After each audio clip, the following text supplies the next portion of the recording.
Friends, ఈరోజు మన topic liquidity pool. Liquidity pool అనేది స్మార్ట్ కాంట్రాక్ట్లో లాక్ చేసిన క్రిప్టో ఫండ్స్ కలెక్షన్. డిఎక్స్ఎస్లో టోకన్స్ని ఈజీగా స్వాప్ చేయడానికి లిక్విడిటీ పూల్స్ యూజ్ అవుతాయి. ఎగ్జాంపుల్కి ఈటీహెచ్ అండ్ యూఎస్డిసి లాంటి 2 టోకన్స్ని యూజర్స్ పూలులో డిపాజిట్ చేస్తారు. ఏఎంఎం అంటే ఆటోమేటెడ్ మార్కెట్ మేకర్ వల్ల ఆర్డర్ బుక్ లేకుండా మ్యాథమెటికల్ ఫార్ములా యూజ్ చేసి టోకెన్ ప్రైజెస్ డిటర్మైన్ అవుతాయి.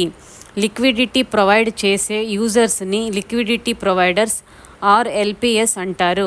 వాళ్ళకి ట్రేడ్స్ నుంచి ఫీజ్ ఎర్న్ అయ్యే ఆపర్చునిటీ ఉంటుంది. కానీ impermanent loss, smart contract bugs and scams లాంటి రిస్క్స్ కూడా ఉంటాయి. సింపుల్గా చెప్పాలంటే liquidity pool equals crypto funds plus smart contract plus easy token swaps. Thank you friends.